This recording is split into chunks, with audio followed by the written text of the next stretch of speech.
audio will be live on Facebook. So as of now, I've got. Let me. I'm going to take the. I'm going to turn the video off for a minute till we get started. And deeply personal. Then, after posting that on TikTok, she went on the CBS Late Show saying she won't give up the fight, but when pressed about who's leading the Democratic Party, Harris said there are several people, not wanting to name one. We also heard last night from former President Biden in Chicago. The former president spoke to the National Bar Association, a historic black leader organization. He told the crowd that the Trump administration is undermining fundamental civil rights, like being able to vote. Get ready, folks. This is just starting. He said marginalized groups are under attack as the Trump administration works To erase history rather than victory. To erase fairness, equality, to erase justice itself. For his part, President Trump's been roasting Biden. In the past month, Trump blamed the Biden administration for inflation, Russia's invasion of Ukraine, and the president in a phone of the former president's golf game. Joel Nato, Fox News. A star singer isn't feeling well. Justin Timberlake sharing a statement with fans online that he recently found out he has Lyme disease, saying in part, quote, "When I first got the diagnosis, I was shocked for sure, but at least I could understand why I would be on stage and in a massive amount of nerve pain, or just feeling crazy fatigue or sickness." The Grammy winner has been on his Forget Tomorrow World Tour since April 2024 and performed his final show Wednesday in Istanbul. Monica, the look on Wall Street stock futures are down big before the opening bell with the 300 points to the Dow. I'm Dave Anthony, and this is Fox News.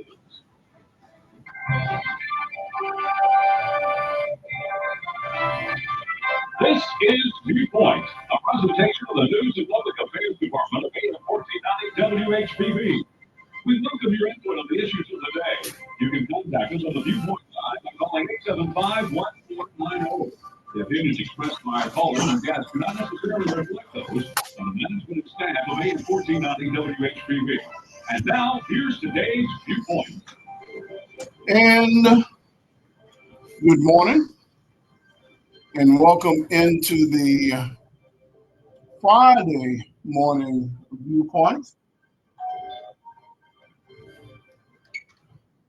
For this Friday morning, August the 1st, 2025, I'm your host, Randy Williams, and as I have been talking about for the last several days, our guest this morning is here with us, Mr. Aaron Roper, and he is running for mayor of Selma. Good morning, Mr. Roper. How are you, sir?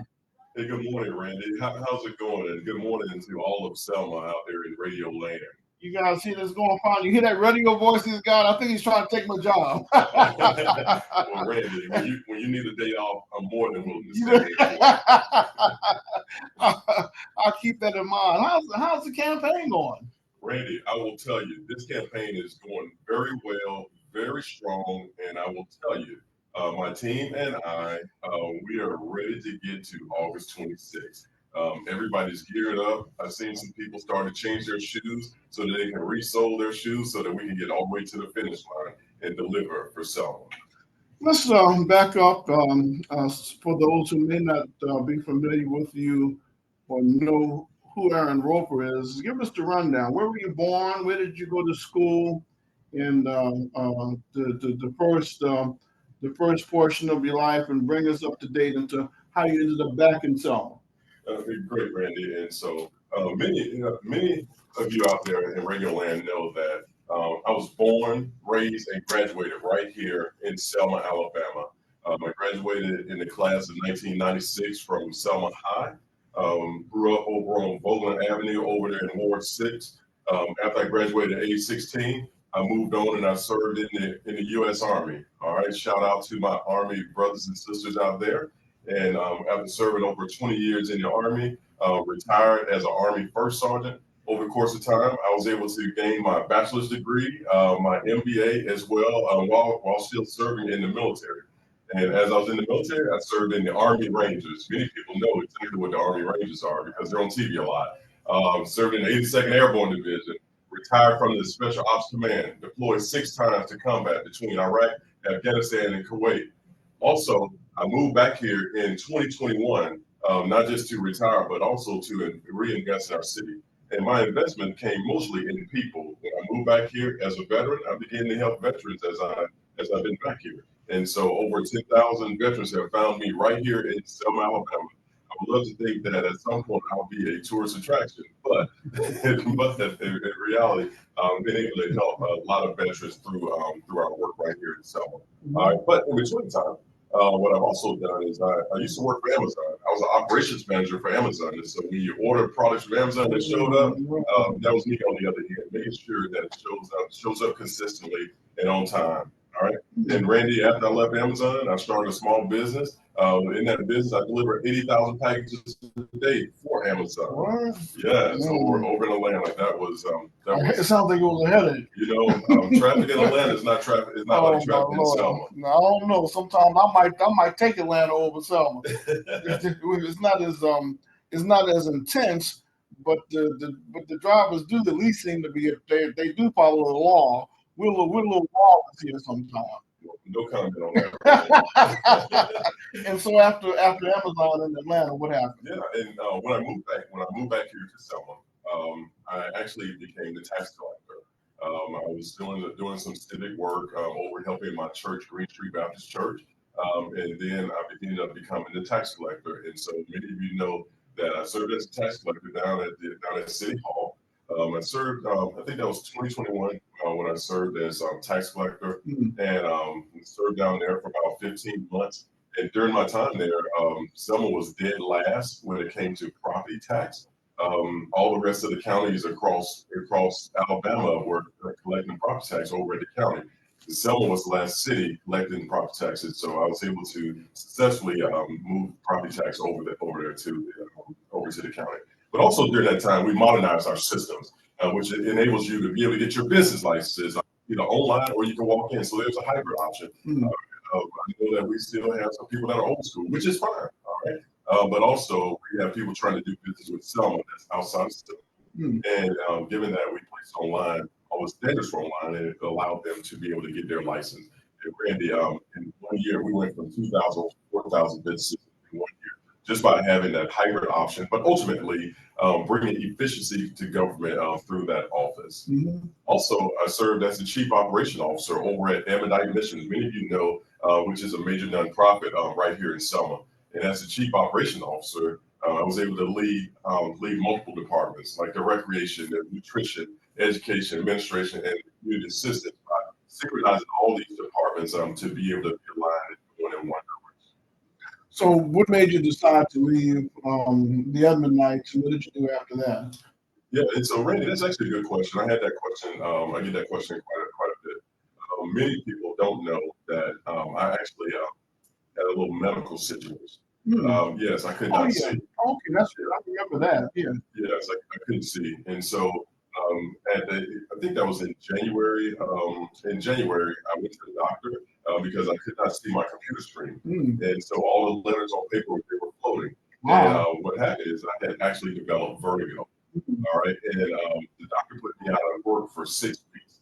Wow. Yes, and so after those 6 weeks, I had to go back to the doctor to get cleared, and the doctor would not clear me. And so that's why I reemerged on my bicycle because I could not drive. So during that time, Mama, I just want to say thank you for doing what you did during that time.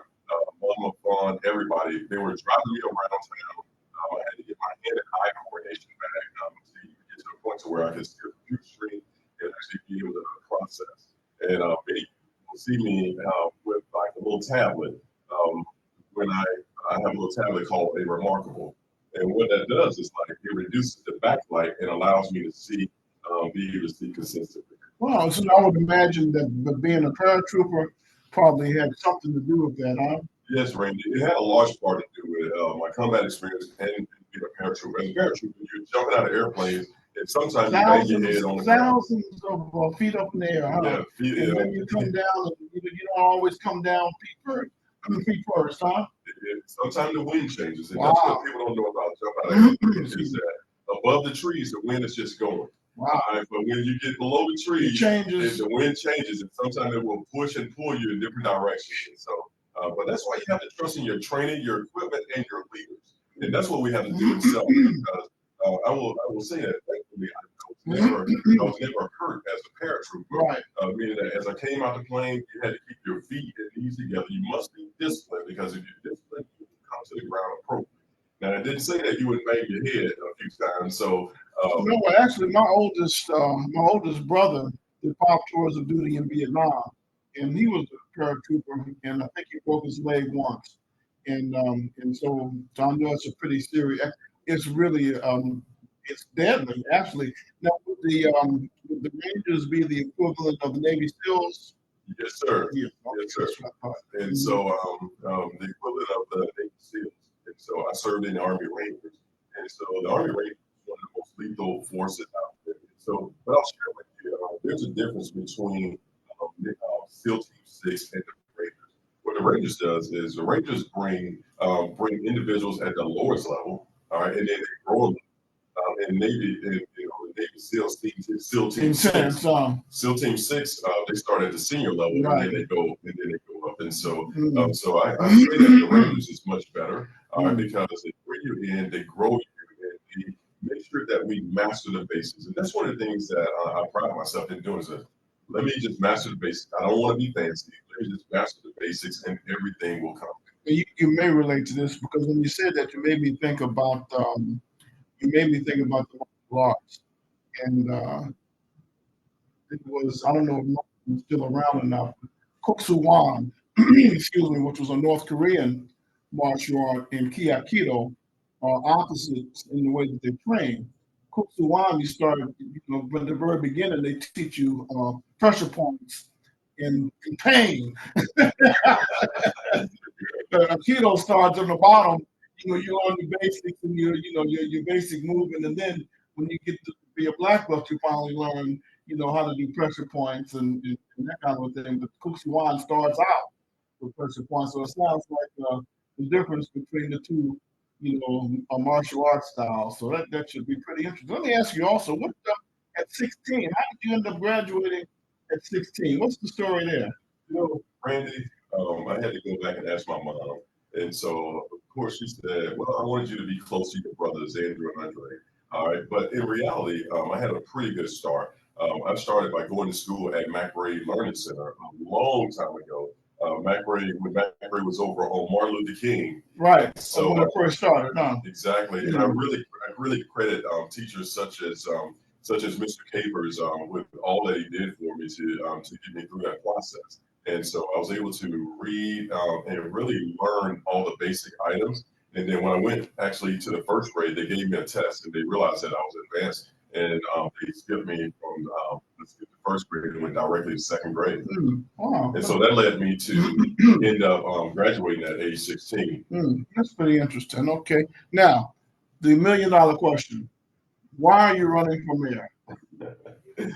Oh, Randy, that's definitely $1 million question. And so, right here in Selma, I must say, do we like what we see? And the answer is either yes or no. And if it's yes, then okay. Or if it's no, then that means it's time to make a change. And so, for me, the reason I'm running for mayor is because it's time to be able to deliver the quality of life that you and I expect each and every day right here in Selma. And what does that really mean? That means that it's time to clean up our block. I've done that already. I've done it with my church. I've done it with my business, and I've done it with my home. And guess what? We need to be able to do it all the way across our Selma. Also, I want to make sure that we're able to slow down this leakage. Like Randy, sometimes there's nothing to do in the evenings, and sometimes we can't find food. And so that means that we have to go to someone else's community to get the basic things we need. We're talking about mastering the basics. And so I want to make sure that we're able to deliver that right here in Selma. Also, I want to make sure that we're able to restore personal safety. All right. If you're sleeping on your floor, I want you back in your bed. All right. If you think that somebody's going to come down the street shooting, all right, at some point we want to make sure we're able to slow that down and purge it away. So that way you can get back to going about your daily activities how you choose to. And then also, I want everybody in the city to be able to hold Aaron Roper, your mayor, responsible for the fiscal issues of Selma. I'm not saying that I'm trying to get into council's lane. What I mean is that we must be able to track all our revenue and expenses and utilize a public-facing dashboard so that way we can know where every dime is coming from and where every dime is going. That will lead us to having balanced budgets. That will lead us to be able to project for tomorrow. And so that way it will give us all the predictability we need in order to grow our community. So Randy, we talk about investments. We can have people invest, we can have time investments, but we also must have the financial investment. And that's one of the things that I'm going to make sure that I'm able to bring to City Hall is the financial predictability so that so we can make great financial decisions and it will reduce friction in the city. Let me, when you said that you have a business, you didn't talk about the anchor. You own what is the anchor and what's the story there? Yes, Randy. And so that's when I made the decision to move from Atlanta to come home. I wanted to get out of working for money and I wanted to get into more of the people business, more of the community engagement. So I bought a building located in 15 Franklin. We renamed it the Anchor. Previously, it was called A1 Furniture Store. All right. But Randy, I like A1. And so that's why I started the name with an A. And so just kind of to continue on. And then my first name starts with A. It's actually two A's. So with that, what the Anchor is a event and gathering space that's located here in Selma at 15 Franklin. And what we do is we rent out the building for parties, birthdays, for reunions, and we rent it out. And it was I saw that there was a huge need for this right here in Selma. When you look at the St. James is a hotel, but it didn't have a large meeting space. Also, it didn't have large banquet space. And so and I know that we had a few event venues here in Selma, but there wasn't enough. And Randy, this filled a gap in our community because when you have restaurants, we'll just say if I go to Prattville or Montgomery for a birthday, they may give me a special room inside there. But we only have so many restaurants here in Selma. And so I noticed that there was a gap and there was a gap downtown. And that's when I actually created an Anchor. So that's one business that I created. Another business is where we were delivering packages for Amazon. We used to deliver over 80,000 packages for Amazon a day. Yes, sir. Wow, that like I said, that sounds like a headache to me. Well, Randy, Randy, I would say that I was motivated by it because this is what I did in the Army. I built logistical networks all around the world, and most are still in operation today. And so delivering those packages, it was about logistics, it was about people, it was about operations, it was being able to synchronize those operations and make it come together. And that's how we got it done. Okay, now let's dig a little bit into some of the details. And starting with you say if I'm presently sleeping on the floor because I'm afraid somebody is going to come down the street at night and start shooting, and you want me to get back in the bed. How do you do that? Now of course the police chief currently is appointed by the city council, not by the mayor. But the mayor does supervise on a daily basis. How, in your position presently, with the present law, the present structure, how could you enhance or facilitate increasing and improving public safety? Yes, Randy, and that's a pretty complex question. All right, and I want to make sure I answer each part of it. Okay, you stated that the mayor is the police chief supervisor. Okay, the mayor does not appoint the police chief. Okay, there's two different things. All right, there's appointment powers and then there's supervisory authority. Guess what? If we supervise our people, we will get exactly what we expect from all the positions all the way across. And so I actually consider supervisory authority to supersede the appointment authority. And it's because what happens is as your supervisor, you're able to work collectively with the individual to set goals for the position, and then you're able to hold that individual accountable to those goals that he and I set, along with what the community has presented. And so by being a supervisor, you can say, okay, we are trending toward this goal, or we're not trending toward the goal. And when you're trending toward the goal, everything is good. But if you're not trending toward the goal, and I don't want anybody to get this wrong. I'm not saying the police chief must leave. All right. If you're trending toward the goal, that means that, hey, we continue to produce and go in that direction.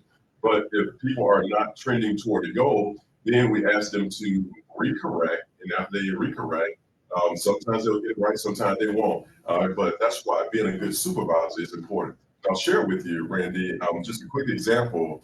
In my office, down in the tax and license office, we experienced a little churn inside the office. And so what I did was every month we did what's called one-on-ones. I understood that I was your supervisor. Right? I understood that it was on me to be a mentor and to grow the individuals in my office so that we could produce on behalf of the city.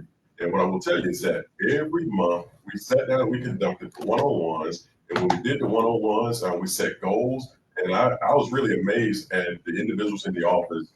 As they met their goals, what happened is they met their goals, they built confidence, and then it translated into production out here for the tax and license department. And I will highlight that even one of the individuals in the office has been promoted five times since I left there. Goodness, wow. Okay, all right. Put a pin on that. We need to take a commercial break. Our guest this morning, Mr. Aaron Roper, and he, of course, is running for mayor of Selma.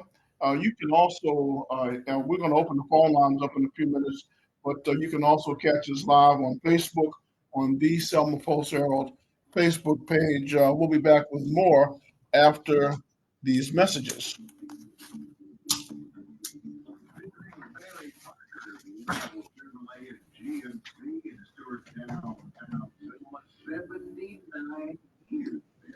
That's right, George. With 30 years, 79, same family, for this period of time. When you actually come by and see it, you might be able to watch it wondering, let's just go on, inexpensive, premium automobile. You never know what I've got on that whole stuff to the public line. We always got something over there, so come by and check it out. If you're just looking for a pre-owned automobile, We're still live on Facebook, so you know. Tire rotation, whole service, and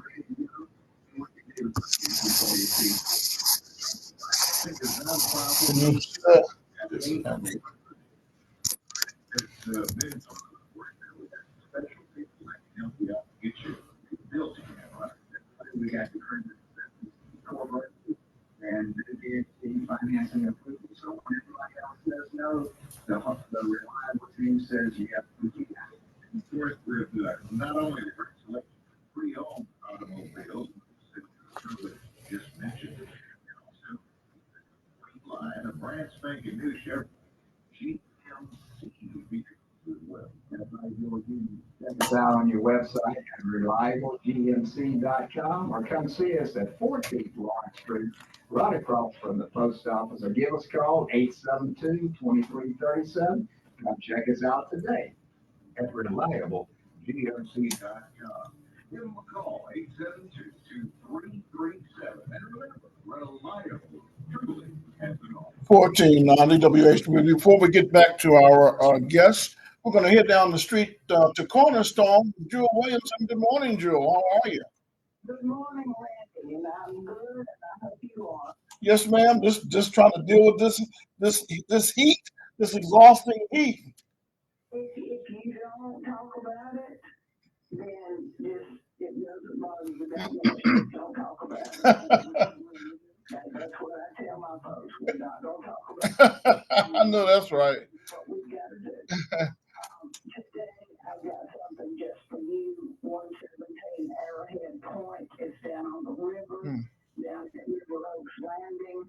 It is not directly on the river, but it is just a minute from the river on the slough. You can come up the slough just a little ways, right to a boathouse, and come up the steps, and you're in your home after your fishing trip, and good place to clean fish.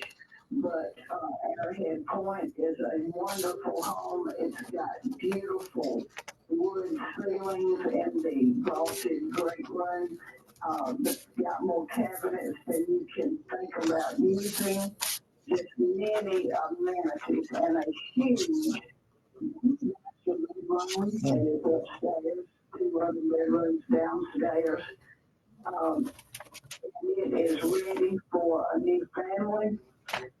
We've got the historic district is 704 Lapsley Street. This is a new listing. I believe it can't be shown until maybe August the 5th, this next week.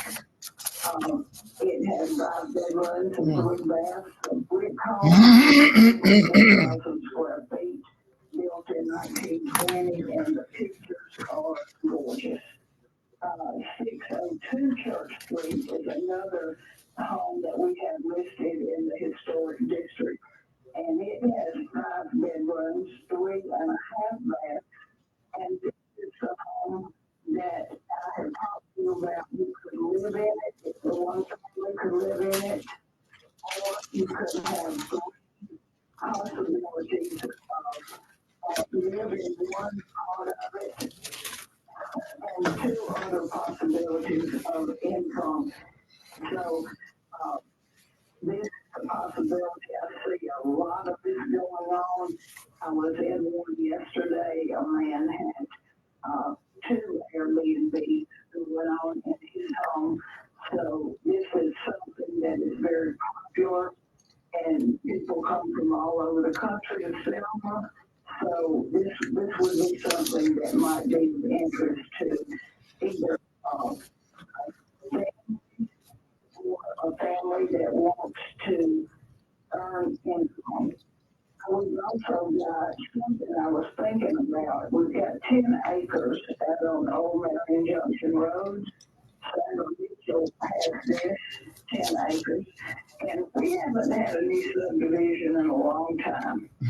We need a new subdivision. We need new homes because there's a lot of people who want to get the new homes.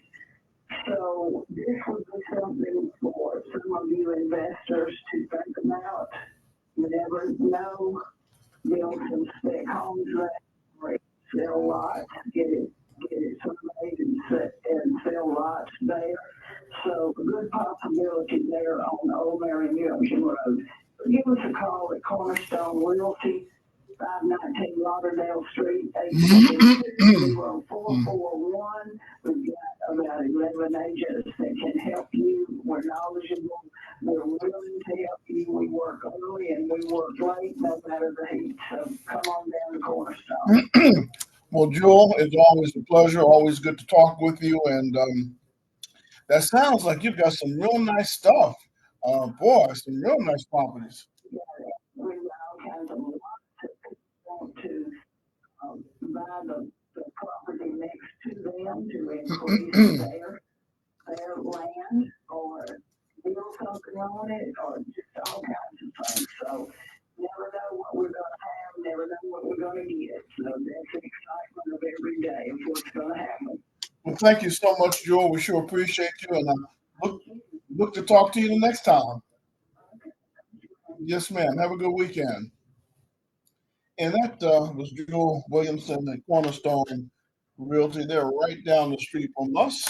Our guest this morning is Mr. Aaron Roper. He's running for mayor, but you're also heavily involved in representing veterans, and you've got an event tonight, don't you? Yes, sir, Randy. And so the event tonight is actually in my capacity as candidate for mayor.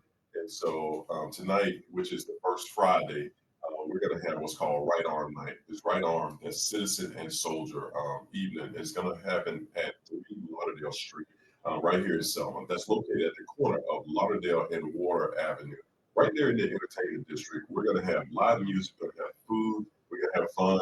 We're going to have some local artists down there drawing people. Is that in the court? It's like a courtyard? Yes, sir. It's right behind the studio. What is it called? The 10-man studio. 10-man studio, right. Okay. Yes, it's right there in the corner. You'll see my flag planted right there on the corner. There's a flagpole on the corner. And so I'm not sure if the wind's going to be blowing tonight, but there's a flag. Hopefully it will. And hopefully it will, yes. That way to cool off the local breeze coming off the river. And so, what time does it start? It's going to start at 5 p.m. Okay. It's going to start at 5, and it's going to go from 5 to 8 p.m. Yeah. But Randy, what I can tell you is that the last time we had an event, it started at 5, and then the last person left after 1 a.m. Wow. Everybody was having just such a good time. We call it cigars and bourbon. And there was an opportunity where people came out and learned about cigars. They learned about what a cigar is, how to cut the cigar, how to actually light it, and how to pair it with certain bourbons. And so people walked away knowing. Probably feeling pretty good, huh? They did. They walked away feeling very good, educational. No, I know. So yeah, but Randy, what I will tell you is that when I at that event, I saw people engaging one another. I saw some people who I perceived didn't share the same views, and they were engaging one another in the space. We had some good music playing, and then it was just seeing community. People unite in one space, and that's what we're going to do again. And even tonight, we're going to bring a tour guide out, and we even have a carriage ride that's going to happen. Oh, well, excellent. And so if you want to see Selma at night, guess what? You come on down to Roper headquarters, located at 3 Lauderdale, and come and take part in these activities.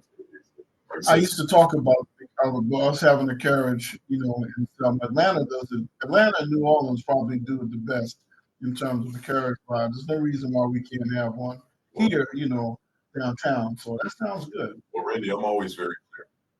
We have what we need. All we have to do is activate it. We activated the leadership. And so tonight, Randy, I'm personally inviting you. I know you get up early in the morning. I have some full. I'm going to try and come tonight. What's that? I'm going to, even if I don't stay for long, I'm going to try and come through. But I really would like to see the carriage. I've got a thing. I'm a little passionate about those carriage rides. Before our time gets away from us, coming up in the next hour, we've got Bruce Marks from Naca, the founder and chairman of Naca. And as you know, they have transformed Washington Street, and he's going to come in and talk about that. But so, we got some time, and I want to get into some more details. A couple of things. We know that, I hear a lot of people that are running for various offices and their platforms that have, good platforms. But the question is, from the position that they're running for, in your case, as mayor, how can you address and make these things happen? So as mayor, given the mayor's responsibilities and legal definition of the office, what can you do to enhance and to help economic development or identify new streams of revenue? Before we go to that, I just want to make sure that everybody knows that on the first Saturday, we held a briefing for veterans. On the first Saturday is located at the VFW. It's a veteran seminar located at the VFW, located at 299 Kingsman Road.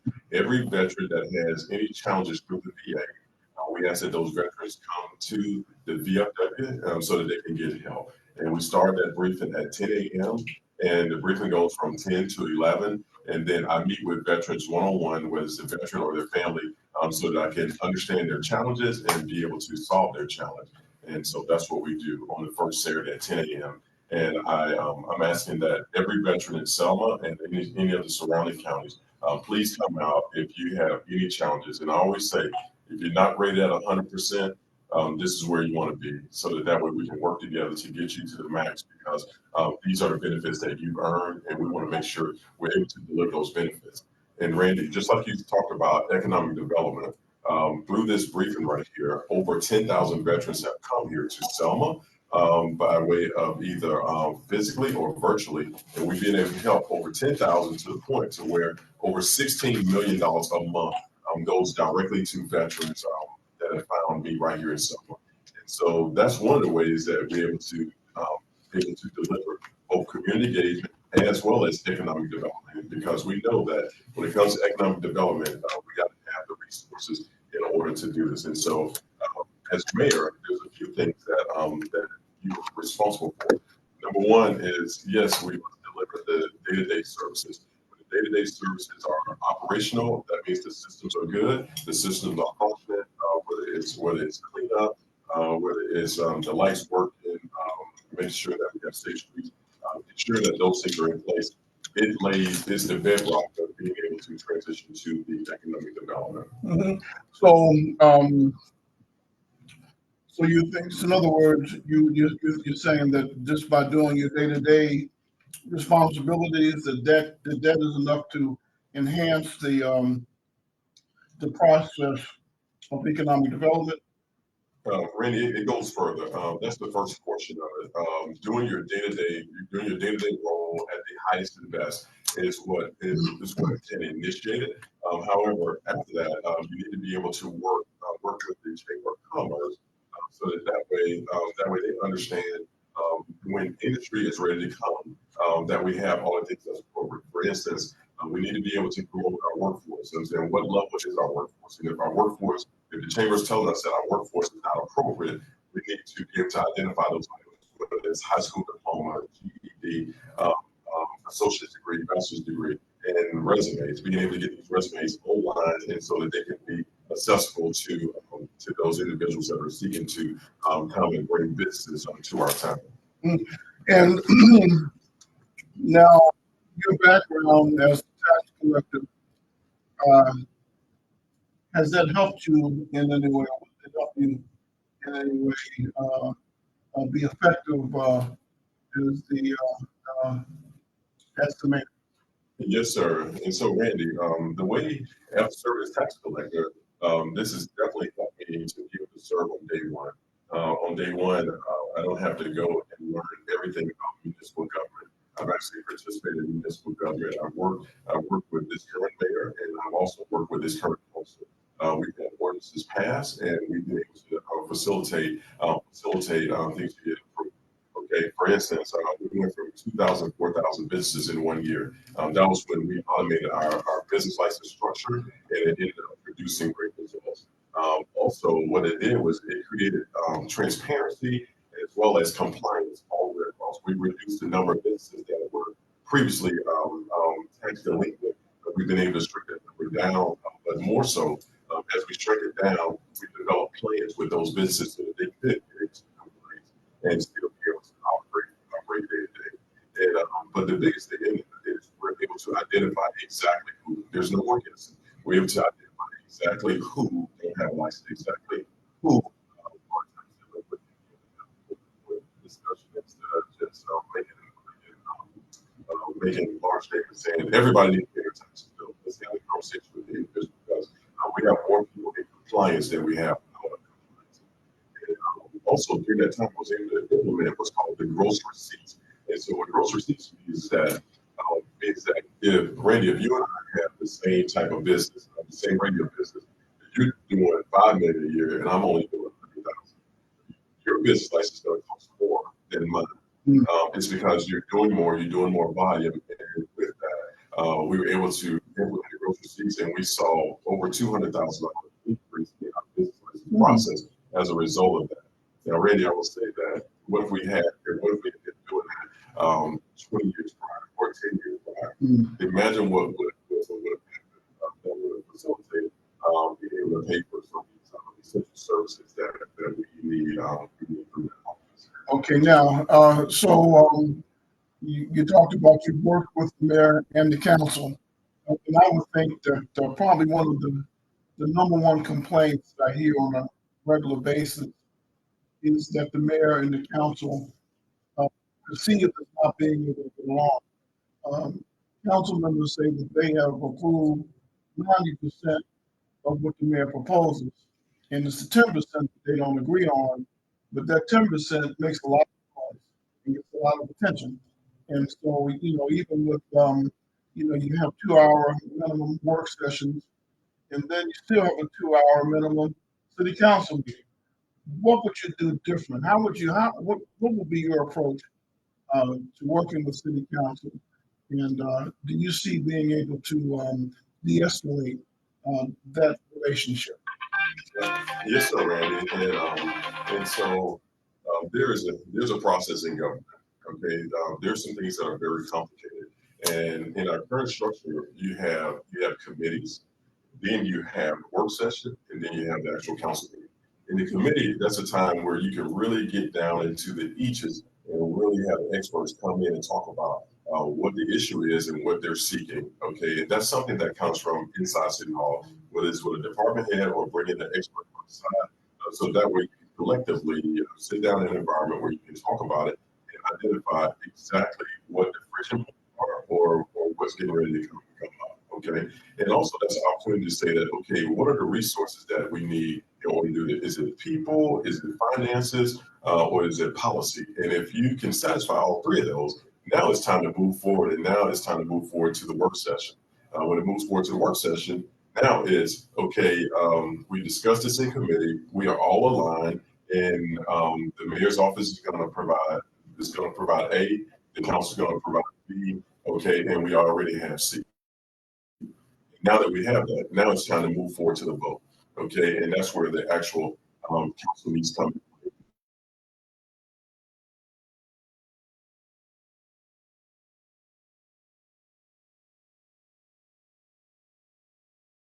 I know the sunshine laws are designed to, the open meeting laws are designed to promote transparency and for the public to know, what these various discussions are.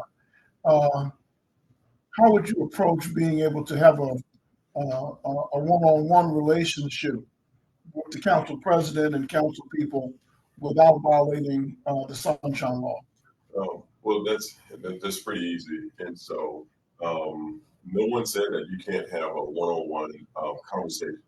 Okay, you can have a conversation. I call it a seek to understand conversation. When you're seeking to understand what's going on, you can have the one-on-one conversation. Now, what it clearly says that you can't make a decision. Now, you can have a conversation because guess what?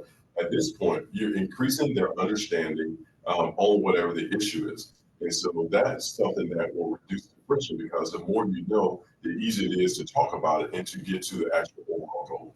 Our mission is to serve Selma, not to serve ourselves. And so we can't have blocks between people. And Randy, if something happens to the mayor, who becomes the mayor in the absence of the mayor? The president of the council. Mhm. And so the last thing I would want to do during a Roper administration is something happens to Aaron Roper and the president is not ready to serve. The president must be ready to serve. So therefore you must have a conversation, whether we like each other or not. We got to have the conversation on behalf of the people so that in the event that something happens, we're ready to execute. Mm-hmm. Now, the budget appears to be a difficult process, and it seems to be difficult for the mayor and the council to agree many times on a sustainable budget. And many times the budgets propose that, or I know that they don't appear to be based on realistic financial projections. So, how would you approach the budget and in light of the history of revenue that's coming into the city and what's sustainable? How would you approach that? Randy, that's a good question too. And so everybody knows that as I served as tax collector, when it came to when it comes to the revenue side, we were able to give solid projections of revenue. We were able to grow our revenue and where the revenue is. And during those budget discussions, I was able to clearly lay out what we brought in the current year and then what we're projecting to bring in the future of the next year. But we're able to do that by inching it up. We'll just say if we were going up by 10%, we're able to explain where that 10% comes from. It could come from inflation. It could come from adding additional businesses. It could come from many different ways. But also during that time, we're able to point to the uses. For instance, we'll just say grocery receipts. By pointing out that through grocery receipts, we ended up taking in an extra $200,000. Okay, we're able to clearly point to that. But can you count on that 200,000 every year? Yes, sir, you can. Hmm. Not a new 200,000. Right. So think about it. During my time, we went from 2,000 to 4,000 businesses. Okay. Okay, and so I don't think we'll have another large jump like that because we're very aggressive in identifying individuals that didn't have a license and getting them to come into compliance. Okay, and so once that happens, now after they're in compliance, now that shows that we have, we'll just say, I'll use a fictitious number, we have 1,000 new taxpayers So ultimately, we have more people contributing to the pot, and so therefore you can safely say, okay, we can see how this line will go up, but be able to explain the next line. And so that's how you begin to instill confidence in individuals by explaining to them that, okay, how do we increase the budget? I mean, how do we increase our revenue? And laying that out, and then allowing them to go back and think about it, and then that way you can get the approval. So, Randy, I'll share with you that I don't think there's a disagreement over 100% of the budget. So therefore, let's identify what we approve of, and let's put that to the side, and let's only focus on that last 10%. And now let's put in the real work to identify the yeses or the nos. But sometimes you have to have the committee meetings in order to really get down and understand exactly what it is. Code enforcement.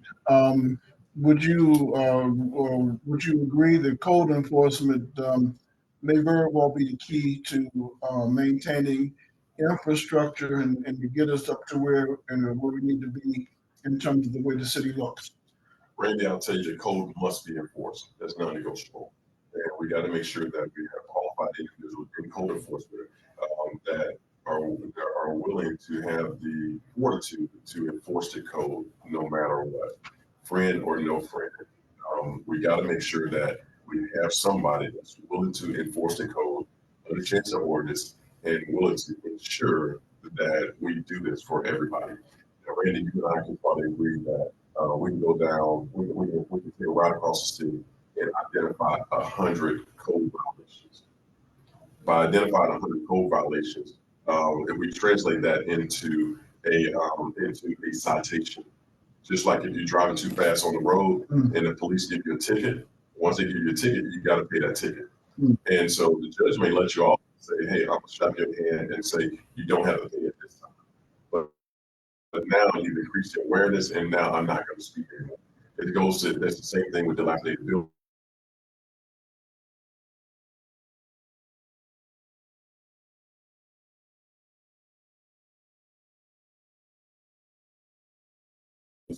Court, we will ensure that we can either get it right. All right. Now, some of them, by going to municipal court, there's court fees and things like that. There are fees associated. If I have to remedy it, if I had to remedy a situation, meaning like if I have to actually cut your grass, I'm going to charge you, Randy. I'm going to send you the bill because I had to come and cut your grass. Yeah. All right. Somebody's got to pay for it. Somebody has to pay for it. And so, given that you and I can agree that there's at least a code violation, if we issued the 100 citations, that could translate into revenue. It could translate into direct revenue, or it could translate into a return on investment because now that we cleaned it up, the property value has gone up both next to it and actual property value. Well, now, another problem is you have a lot of property owners that don't live here. And that creates a whole nother set of problems in terms of maintenance and code enforcement, I think. How do you handle property owners that don't live in Selma that aren't abiding by the code? Well, Randy, there's only one code, and that code applies to whether you live here or not. The property owner that don't live here, they have a responsibility to ensure that their address is up to date at City Hall. That's their responsibility. And so through our process, given that it's one code and there's one process, we need to fix that system. But given that it's the property owner's responsibility to make sure that we can contact them, we're going to mail a letter to their last known address that they have on file. If they receive it, good. If they don't receive it, that's fine. But that doesn't mean that we have to adjust our process. We go through the notification process. If they fail to respond, then we move to step B after that. Mm-hmm. Now, excuse me, another problem we have is the narrative that we allow to leave Selma, and the narrative that the rest of the world hears about our problems or our successes or failures, and it ties, I would think, directly into tourism also. What can you do to help create a better narrative? And do you have any thoughts about tourism, how you can improve or facilitate tourism? Because we are a destination. Thankfully, we're a tourist destination. Yes, sir. And so every time I travel somewhere, and Randy, I've lived in 7 different states. I've lived in 4 other countries. And what I will say is that every time I arrived, I was new there. And so, in order for me to find the good places to eat, the good places to kind of see, and if somewhere was safe, I would go to Google or I go to Yelp. And so, if we have 16,500 residents of Selma, you know what we can do is we can write a 5-star review on whatever it is that you experienced here in Selma, whether it was a tour with Joanne Bland or whether it was I went to Tallyho. Write a 5-star review. When you write that 5-star review, it's not just for you and I; it's for the world to see. And so when more tourists show up, now they're like, I know exactly where to go when I go to Selma. That meal looked good, or that experience was great, and because of that, when you write a 5-star review, Google goes to the world. So 5-star reviews, we should all do that. I would ask every citizen to write a 5-star review, or they can write a 1-star review. It's totally up to them. But I would like for them to share their experience with the world. And as the world see it, we will attract more individuals here to Selma. And when they come here, they'll know exactly where to go because, Randy, everybody doesn't have my number. Everybody doesn't have your number. I know that you'll tell them exactly where to go.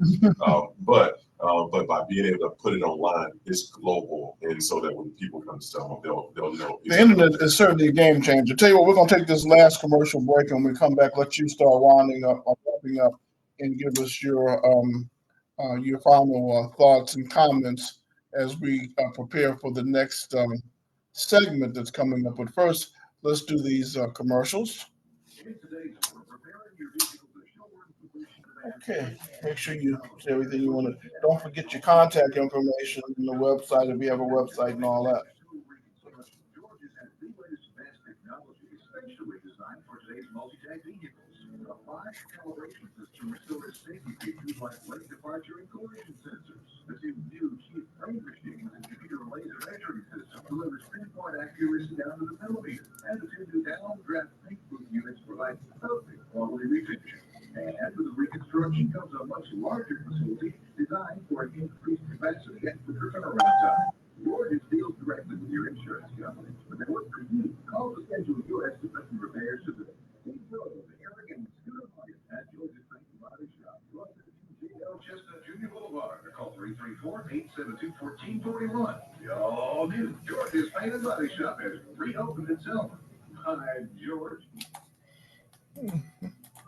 Since the recent storms, there's been a lot of interest in backup generators. Did you know there's a local business that sells, installs, and maintains generators? You know, it's a pretty helpless feeling when the electricity's out for days or even weeks at a time. A Generac generator will automatically come on and run your home or business when there's a power outage, and it might be more affordable than you think to have one. Adam Brady at Brady Construction offers standby Generac generators.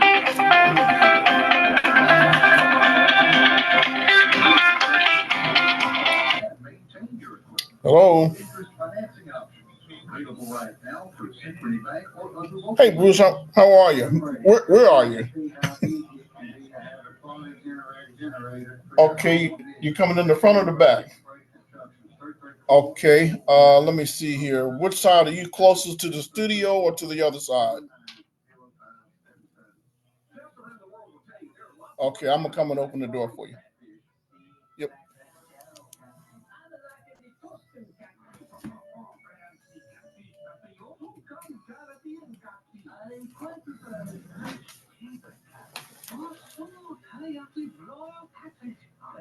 Yep, U.S. farm-raised catfish means good eating everywhere. Check out all the great ways to prepare U.S. farm-raised catfish from the Catfish Institute at uscatfish.com.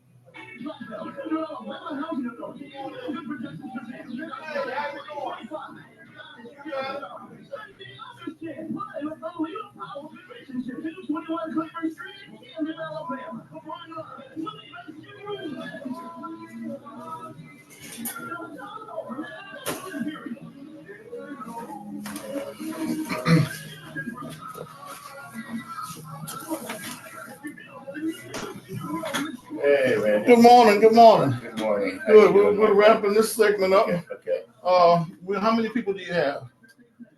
Oh, just me now. Oh, just the two of you? But he's on, not me. Okay, well, I mean, I just want to make sure you're I'm comfortable. security. What's that? I just want to make sure you're comfortable, you know. Oh, okay. And Oh, so, thank you, man. we've got two chairs here. Let's Gentlemen, how y'all doing? see.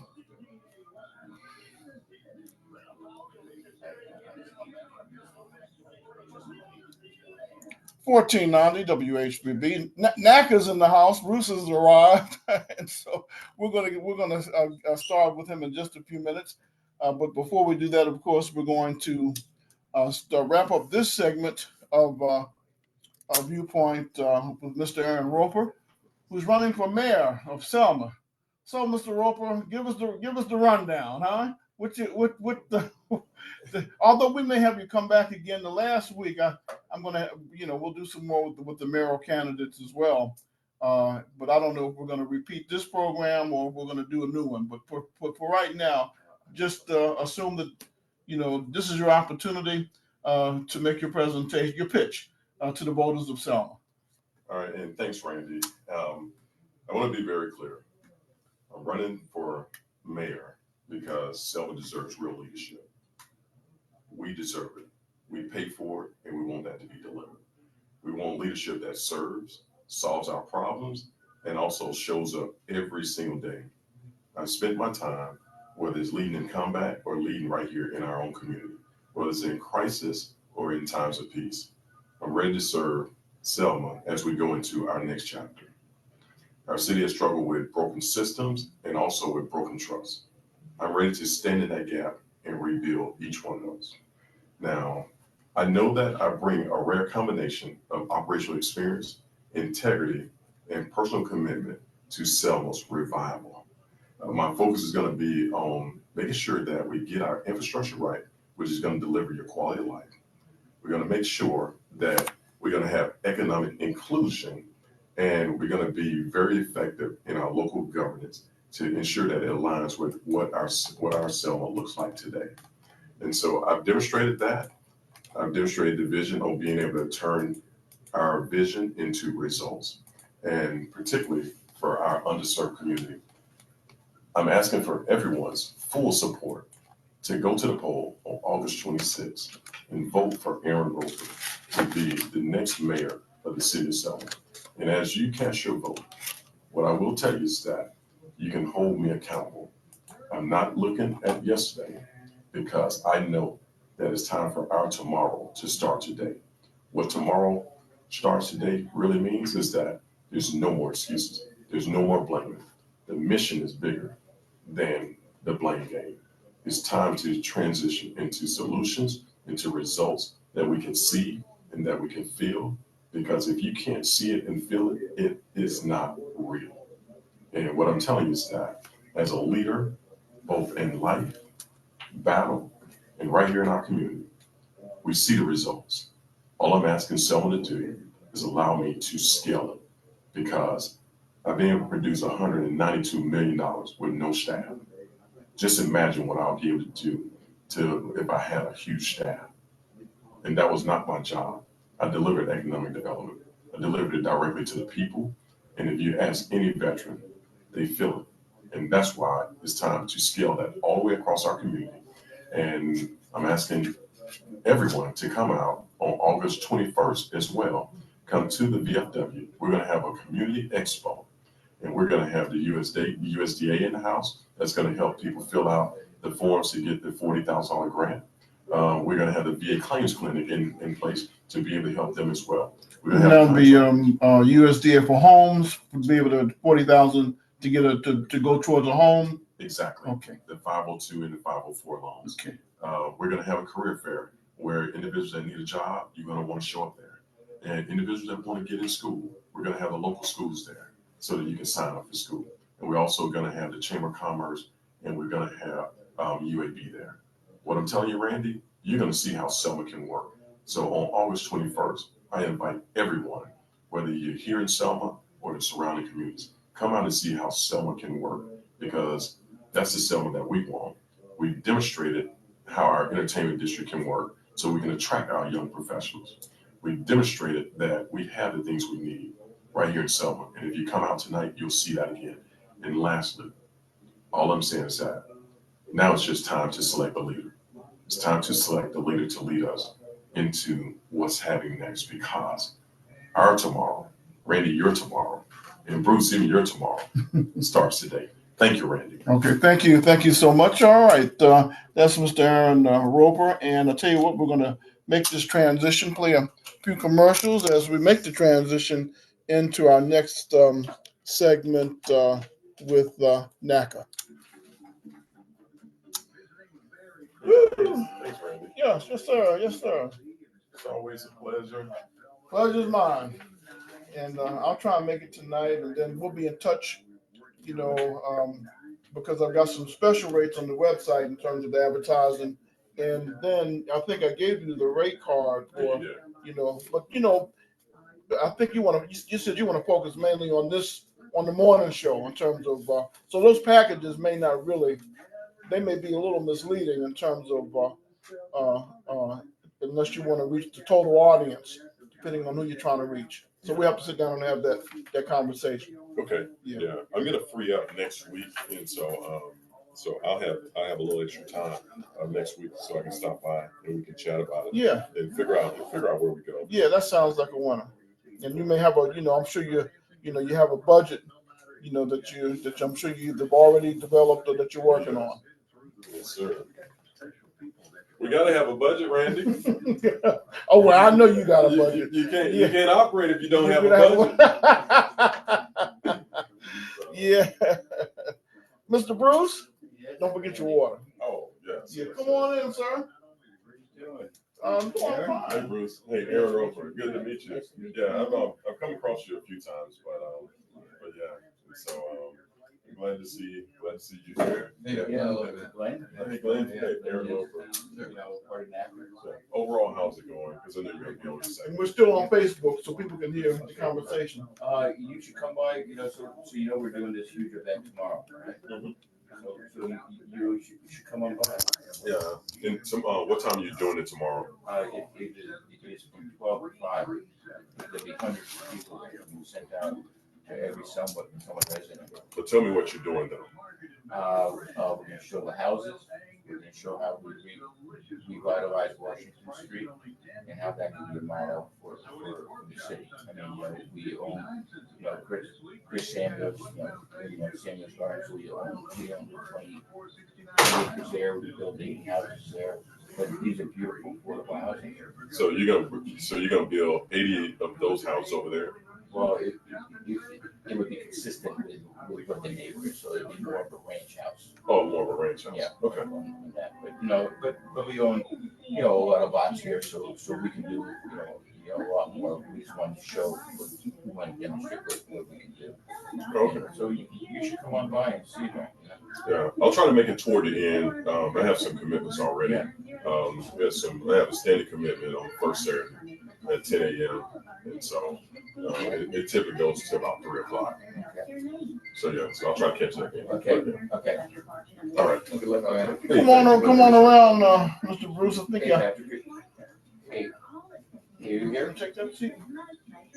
Yeah. Great. So I will be in Washington Street on that. You guys see that already? Yeah. Oh yeah, that's why I want to make sure you're Okay. comfortable.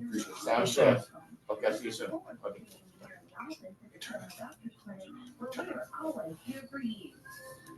Randy. 1490 Bruce. So- How are you? We're live. Okay.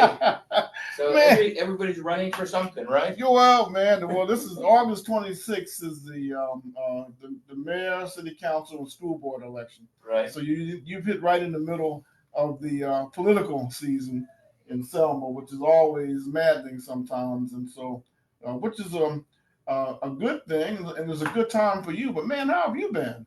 Great. Where you been? I know you've been all over the country, huh? boy. Or the world. Which one is it? Oh well, around the country. So we've been. So we did a big event. We do these big events that we call Achieve the Dream events, and so these are 3-day events, so people can go through the Naca process in 1 day. And so what they do. So we've been doing this. So we've done, Indianapolis, Poughkeepsie, New York, Charlotte, Dallas, and we keep going. We'll be in Buffalo, and then we'll be in Atlanta. So we do these big events because what happens, Randy, during the events is people one day go through the whole process. Yeah, I went through the process, so I can speak intelligently as you tell us. Go on and explain what happens. So what it is that you go through the 4 steps. So and it's the 4 steps that you ordinarily go through, just faster. So the first step is you do a home buyer workshop. Second step is you upload and input your information. Third step is you meet one-on-one with the Naca HUD certified counselor to deal with your individual circumstances. Fourth step is you meet with a Naca mortgage specialist to be qualified for Naca's Best in America mortgage. So factually, as you know, Randy, it's the best mortgage in America. It's no down payment, no closing costs, no fees, no mortgage insurance, always at a below market fixed rate. So today's rate for a 30-year fix is 5.625. For a 20-year, it's 5% to do that. And you can buy it down even more. And we never look at anybody's credit score because those 3 numbers do not define somebody. We look at the payment history that someone controls. And as good as it sounds, it's even better because someone, they can buy a multifamily, so they can be a landlord. They can find a property that needs to be renovated and have money after you close to do renovation. And if you have a Section 8 housing choice voucher, you can use that for the mortgage payment. So instead of making that payment to the landlord, you make it to the lender. And then, in less than 20 years, you're going to generate over $200,000 in wealth. Now I've had some people submit questions because they were a little confused about the voucher program. Now, and I'm sure you can explain it. If a person has a Section 8 voucher, yes, how long does it last, and how does it go towards the purchase of a home? So you're going to be paying. So the person who has a voucher is going to pay exactly the same amount they pay now that goes to the landlord. So it's not 1 penny more. So it stays, in other words, so they can use it for 20 years? Yeah, so what they can do, so we have a 20-year term. So, it's 30 years if you're elderly or you are disabled. But let's talk about the 20-year. Okay. So it's a 20-year term. The housing choice voucher will pay for 15 of the 20 years. But if you purchase a property that is less than what the voucher is, you reduce that 5-year gap. So even if you have that 5-year gap, you're going to generate, over $200,000 worth of wealth in your house. So you could borrow, if you needed to, you could borrow the additional money at a much lower rate. Right. I got you. For the 5 years. For the 5 years. Because the reason why this hasn't worked in the past with any other player except Naca is because if you have a 30-year mortgage, then you have a financial cliff at 15 years. Right. So that didn't make sense. So what we did is we said, okay, let's have a 20-year term. So that gap is very small and we can close that gap. So that's why people with a Section 8 housing choice voucher actually have the golden ticket. They've won the lottery. Because think of this, if you win the lottery and you have that ticket, that housing choice voucher is worth over $200,000. And I guess it's really designed to help create generational wealth to some level, or to pull a person out of poverty. And I think as important, Randy, control.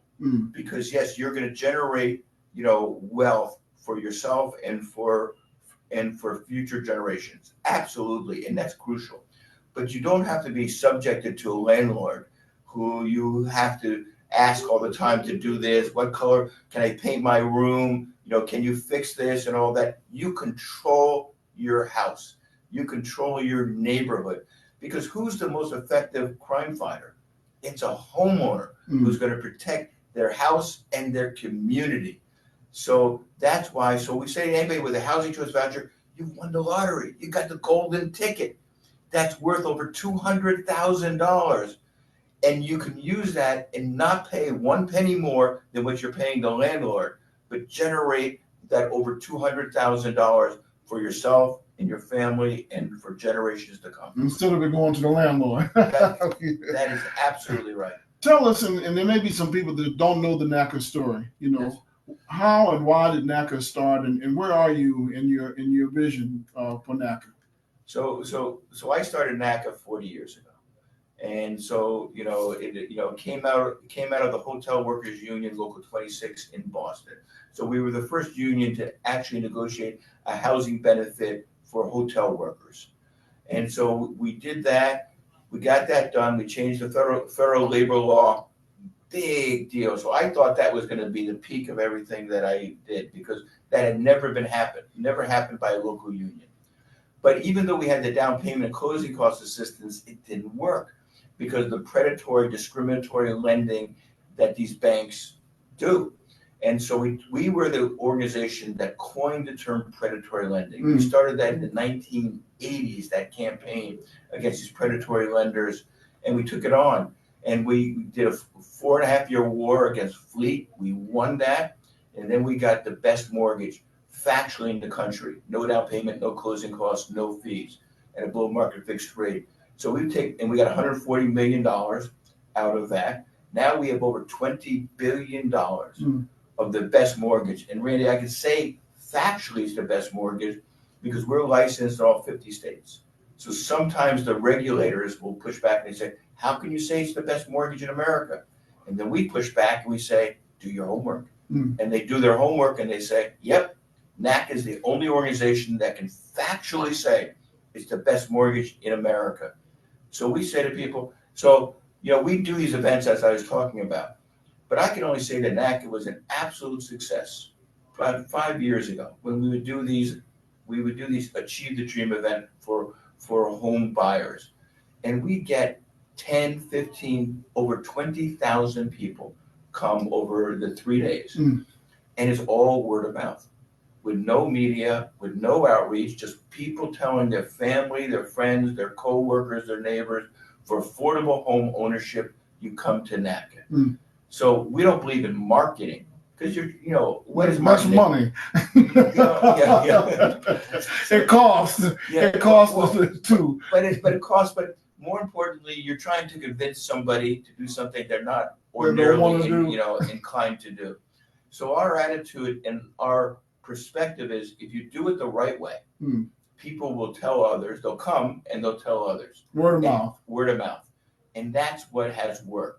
So and look, I have the best job in America. I mean, I can't go through an airport without someone stopping me and thanking me or saying, hey, you saved my home. We helped during the mortgage crisis. We helped over 500,000 families save their homes by modifying their mortgages to reduce the interest rate to as low as 2% and or if necessary to reduce the outstanding principal. People were leaving our events, saving hundreds, sometimes $1,000 or $2,000 a month in their monthly mortgage payment. So what about Mr. Diamond? How does he view you now? Jamie Diamond, head of Chase. Well, the thing is, so we did one of these events. This was in 2010. We did this he has these mansions. He lives outside of Stamford, Connecticut. And he has these 12-foot high fence around it, but he lives on a hill, right? But he lives on a lake. So we're doing an action against him because he was not modifying the mortgages the way that he should be during the mortgage crisis in 2010. So, we had planned to bring a couple of thousand people to, surround his house. And then we bought rafts because we wanted to do an amphibious assault onto his property. So 2 days before we're there, because you can't bring rafts at the last minute. You got to bury the rafts so that you can come and you can do the amphibious assault. Right. So we're there burying the rafts, and his security people come over the hill and they see us. But our people, are much bigger, meaner, and tougher than his security people. We chased them off their own property, and he settled the next day.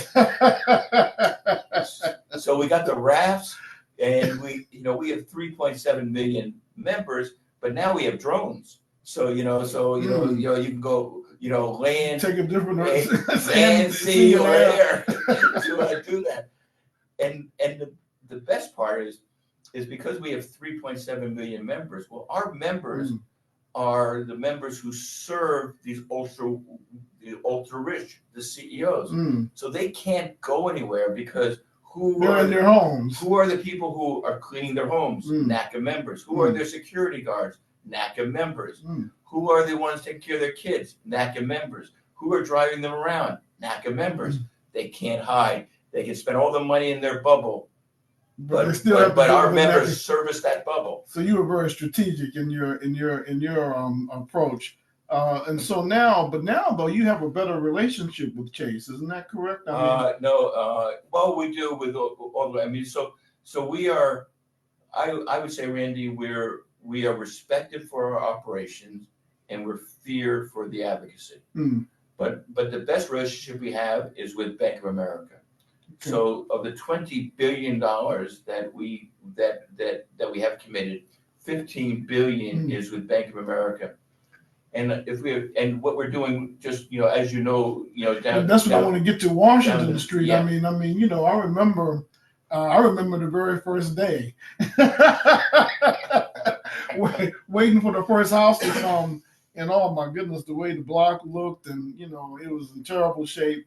But now it's a whole nother situation. How are you coming? How many homes do you have left that are available for people to be able to purchase? So you were there as we're lifting these beautiful modular homes, and we're setting it on the foundation, and the house is swinging in the wind, and we're trying to get it situated exactly right on the foundation. Right. And we did that. Right. So these are the modular homes are the quality homes that the ultra rich are buying. I mean, that's what that's what they're buying now. That's what they're buying.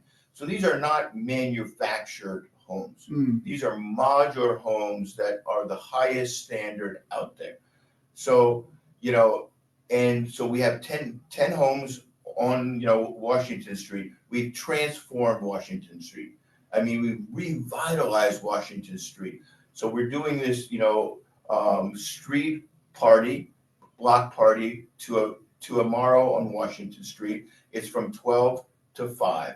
We'll have food, we'll have music, we'll have things for the kids, we'll have all that, because we want to show off the revitalization of Washington Street. And not just that, but this could be a model for other parts of Selma. Because, there's a perception that some people who never have stepped foot on Washington Street after we have, revitalized it, said, well, what type of housing is this? Well, people are going to now be able to go into the houses tomorrow, on Saturday. They'll be able to see these. I mean, these beautiful 9-foot ceilings, state-of-the-art appliances. I mean, it's just gorgeous. Closet space, all of that, huh? Closet space, stoves, microwaves, everything. I mean, the top quality, because that's what people deserve. And so that's what so people will be able to walk into the homes. They can see that we still have a few that are available for sale. And then we say with the support, we can expand this in other parts of Selma. So, Washington Street has had a bad reputation for a while, but it used to be a really, vibrant area. I mean, the Brown YMCA, Brown Y, and all that. So we're part of that, and we also, the next step is we want to be able to revitalize the Brown Y, because we were in there, because that swimming pool, that won't take much to actually get to redo the swimming pool, and the basketball courts and the meeting areas. It's not a big lift to do that. We just need the political will of Selma, where it's not around turf, it's not around who controls this. It's around getting the job done. And so, So why did you choose Selma? How did you get to Selma? We've had a serious housing problem, especially after the tornado. What brings Naca to Selma? So I had a meeting with Mayor Perkins and other mayors at the Alabama Conference of Black Mayors. Mayor Perkins, so he was interested, but he was a little bit skeptical. So he came to one of our events in Atlanta. He saw that and he says, "I need you to come down to Selma." So we worked with Mayor Perkins. We work with and we have worked with Kennard Randolph, the Housing Authority, to really make this Make it happen. to Huh? really make this happen. But part of it, I was in Alabama over 40 years ago. I was here, with a group, doing the monitoring on elections. And I stepped back there over 40 years ago. I'm going to come back to Alabama. I'm going to come back to Selma.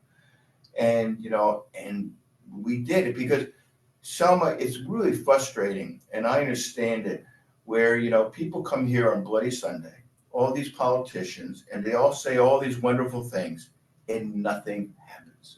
It's all empty, hollow words. And I said, we're going to do something. And, even though it's 10 houses and we can do a lot more than that, we get a traffic jam, Randy, in front, people driving by and saying something positive is happening. Right. And that's what it is, getting the job done. So, there's a perception. I mean, much better than I, Selma is the, epicenter and, when people think about the civil rights movement, it's Selma. And voting rights. What about that, not settlement, but the acreage off of Highland Avenue? Is that still moving forward? Absolutely. So that's where, so that's where Chris Samuels, he bought that Selma Gardens. Right. So we have those 20 acres. And, so that won't be the same design as here because you want to make it consistent with the overall neighborhood. Right. So that design will be more ranch homes and stuff. And you've already got the infrastructures there, the sewage and the pipeline. Everything's really laid, huh? Absolutely. And, I was devastated because somehow the city came in 2 years ago, a year and a half ago, and they cut down the trees on the pathway on the road, but they all came back. So it looks great. So so now we have the beautiful trees there on the road going in. So so all that's going to happen, and but it's high quality, affordable housing, and it has to be both. It has to be high quality, which these modulars are, and it has to be affordable. Well, nothing's cheap in homes, today, and with the rising cost of building supplies and the supply chain and all of that, everything is expensive. How do you survive in this kind of a climate and make a profit?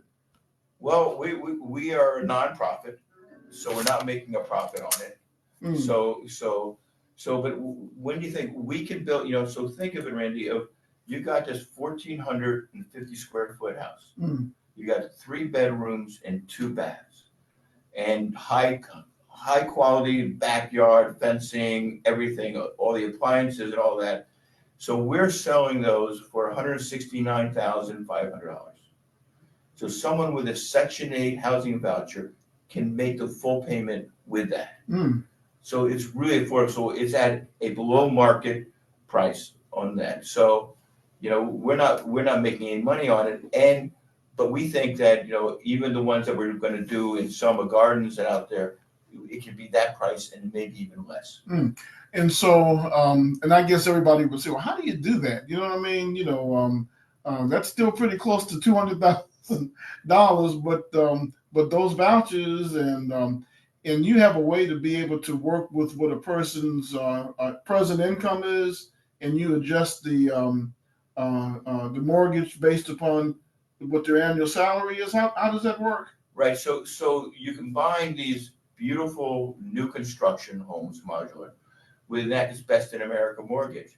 So what are the major impediments for someone to get a mortgage? One, it's tough to save. So the down payment and the closing costs. So the Naca mortgage, there's no down payment, there's no closing costs. Number 2 is restrictive underwriting. So with Naca, you never look at anyone's credit score. You look at the payments that they control, focusing on the last 12 months. So if I have late medical bill payments, that's not a reflection of whether they're ready for home ownership. just says we have a dysfunctional, unaffordable healthcare I'm system. noticing also the last year or two in particular, and I don't know if this is because of the Trump administration's approach or if it started before he came into office, but I see more and more credit agencies and financial institutions that say they pay less and less attention to medical debt Right. because it's something they know is going to happen, Yep. to a person. So, but you've been doing it all along. We've been doing that for decades to do that, and we've been using the rent as what if someone can afford their rent, Right. that should be what. And so that's the same amount that you're looking at for a mortgage payment. Yep. So nothing really changes in terms of the amount of money that they put out. Now, I found the classes very informative and very helpful in that whole process because if a person is not up to par, then your advisors or your consultants will help them do what they need to do to get their rating up to be able to get into a house. Absolutely. So if you stick with NACA, you're going to have an opportunity to be a homeowner on the best terms in the country. Because it's one of those things, when I speak at the workshop, I always ask people, when you heard that you can get a mortgage with no down payment, no closing costs, no fees, at the lowest interest rate, without consideration of your credit score, how many people say, sounds too good to be true, what's a scam? Right. And people are nice, but they will raise their hand. And then my response, if you didn't raise your hand, you're not doing your homework. Because there's more fraud, there's more abuse in the mortgage industry than any other industry. That's where all the criminals go to make their money. But then I ask people, how many people heard about NACA from family, friends, coworkers, neighbors? And virtually everybody raises their hand. And that's the best reflection of the organization. Because it does sound too good to be true. Well, in 2007 and 2008, I've worked New York and I worked the financial, area. In fact, I was like 2 blocks down from Rockefeller Plaza, on 7th Avenue. So I understand that some of the guys that I worked with were the kind of guys that were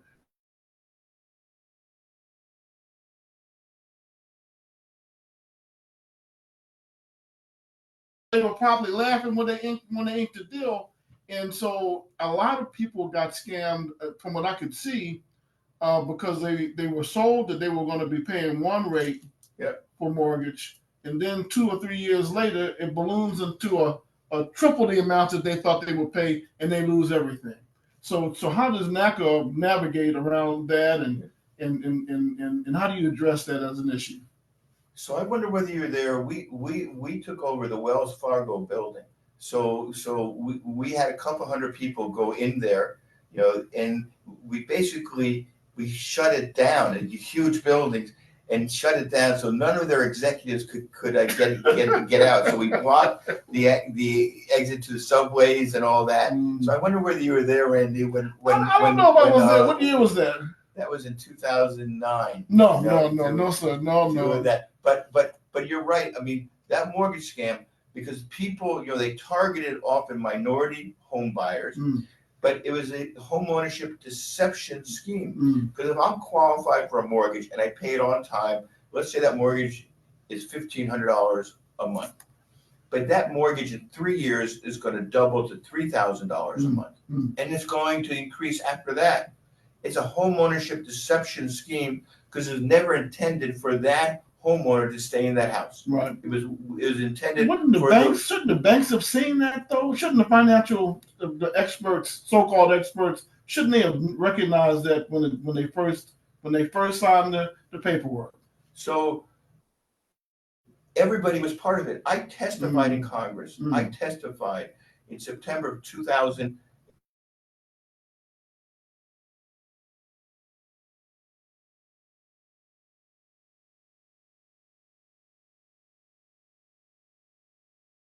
These mortgages is going to collapse, that the government who was supporting these homeownership deception schemes, these unaffordable mortgages, it was going to collapse. And we knew that because we saw people coming in, getting these mortgages. We reviewed them and we said, don't do it. But because everybody was encouraging everybody to do this, and it was a feeding frenzy, people did that. and we saw the consequences starting in 2007 to 2008. Wow. But I testify in Congress, so I'm on the record as one of the first people to give the warning that says we are going to have a mortgage crisis out there. Wow. Because, I mean, when you look at it from a common sense point of view, you're saying, well, okay, it's not that people did not pay their mortgages, because they did up through 2007. Until it tripled, huh? Until they doubled and tripled, right? Right. So the fact of the matter is, and then people, including the Obama administration, said, oh, well, it's the fault of the home buyers. It's everybody's fault. No, it wasn't. Because everybody was saying to the home buyers, you should do this. Read the fine print. To do that. And no one, no matter what your income, race, whatever, no one reads the 200 pages of legal documents. The legal documents. Because you're going to miss the paragraph that's killing you. You're going to miss that paragraph. Absolutely. And they make sure that you're going to miss it because they will put it someplace on page, on the last page, he's on 182 in the fine print on a footnote that says, oh, by the way, this thing's going to increase by redouble. Wow. So, and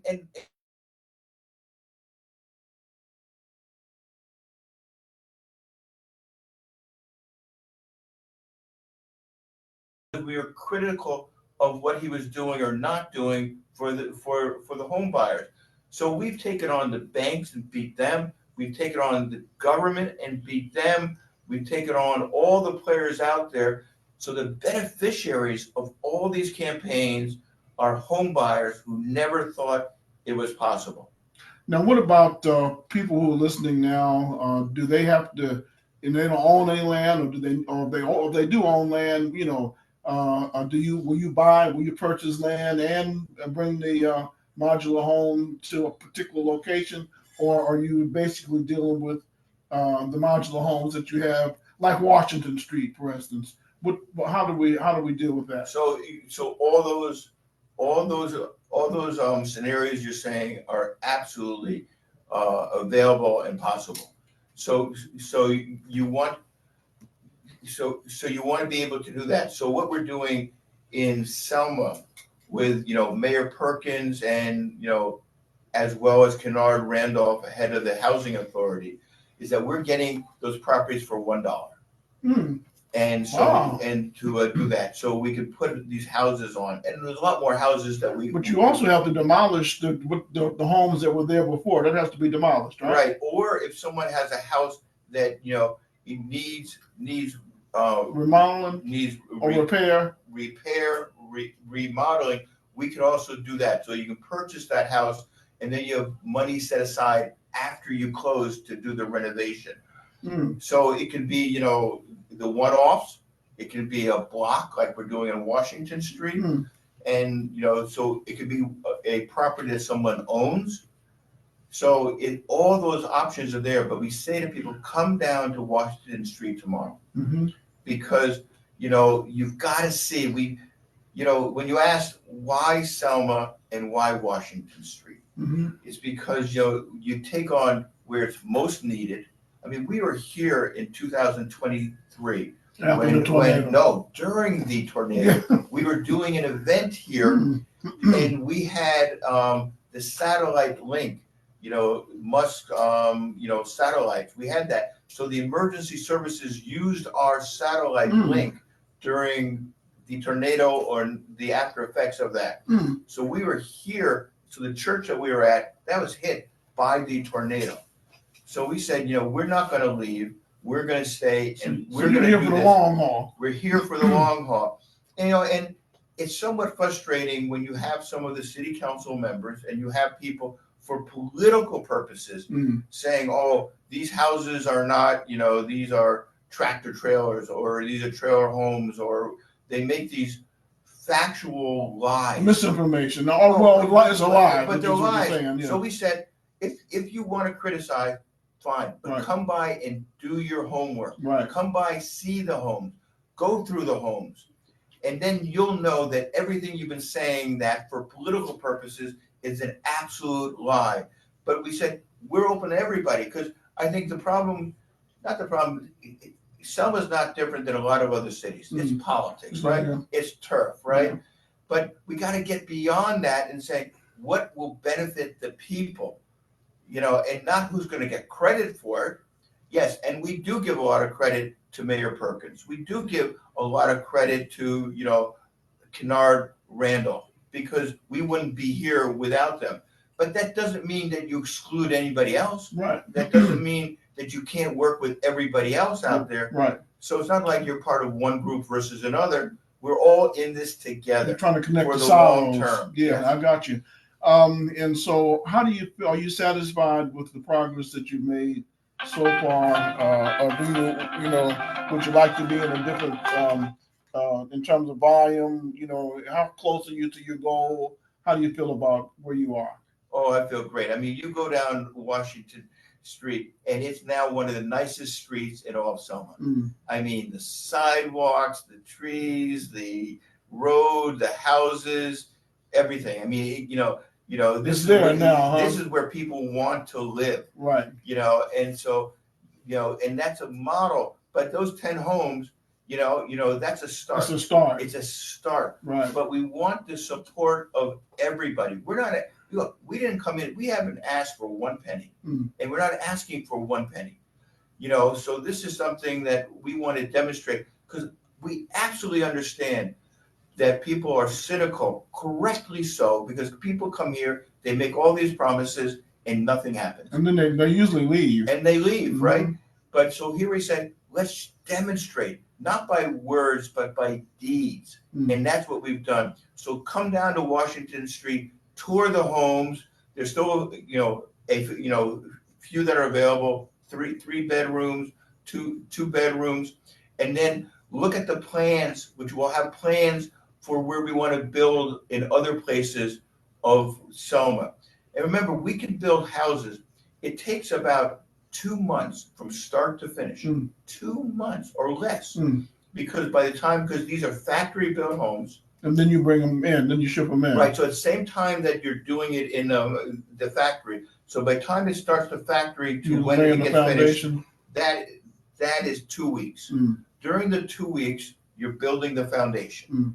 Then you bring them here, put them on, and you do the dry in, the finishing. That takes another 2 to 4 weeks.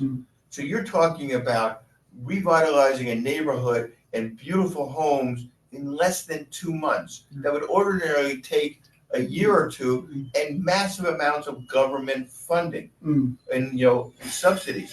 We don't need any of that. But what we do need is the support of all the people of Selma, regardless of who you support for mayor, who you support for city council, all that. Come and see what we're doing.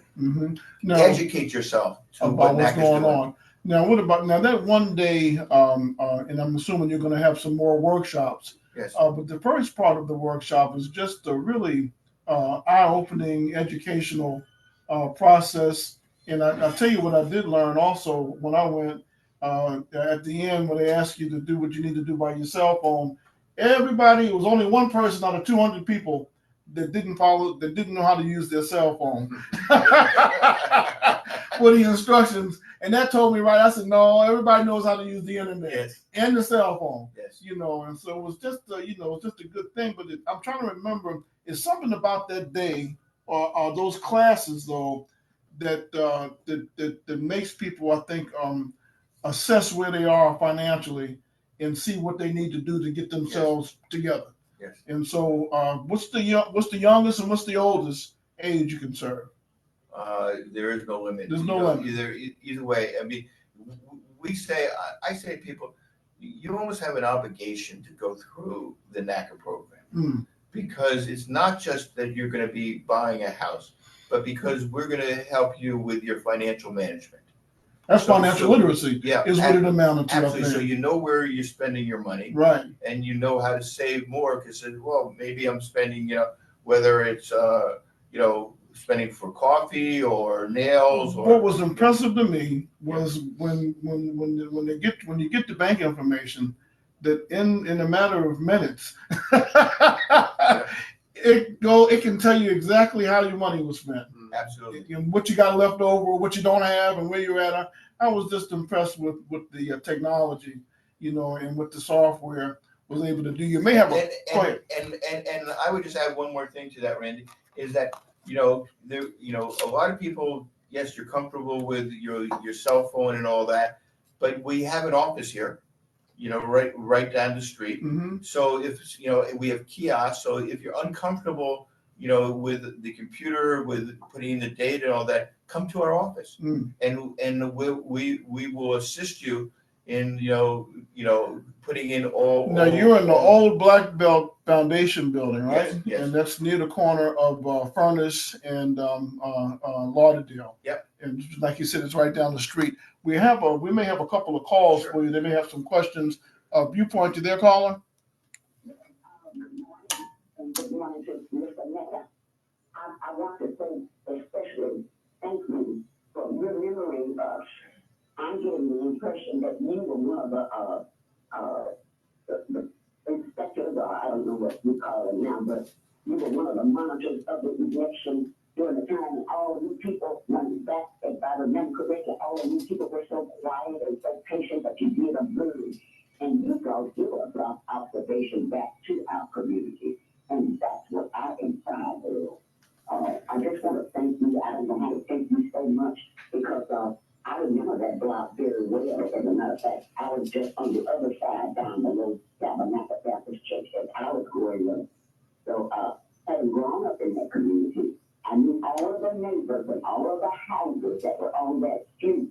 And now to see those homes be revitalized and to see that neighborhood looking that way, it just makes me proud. So that's in the ward that Mr.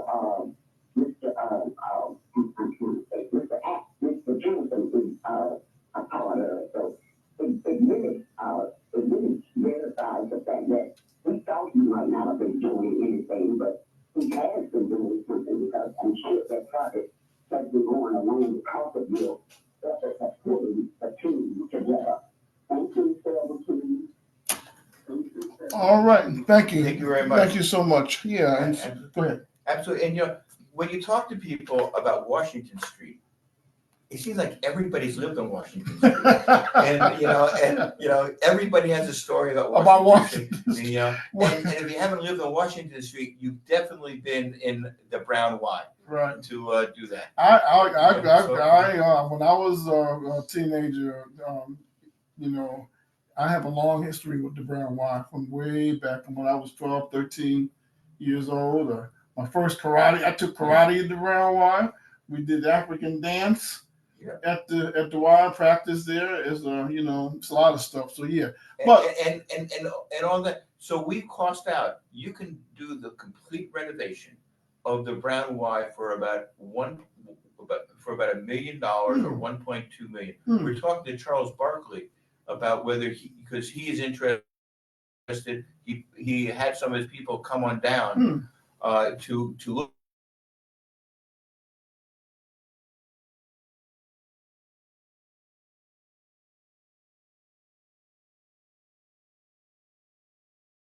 Community Center is 2 blocks away. Right. The Ebonites, or would they complement each other, or But I know the pool, for instance. Yes. Like you say, the pool is. I just don't know why the pool couldn't be reopened with minimal, cost. Right. And the building is still a good. Looks like a good shell is still there, unless you would demolish it and build it brand new.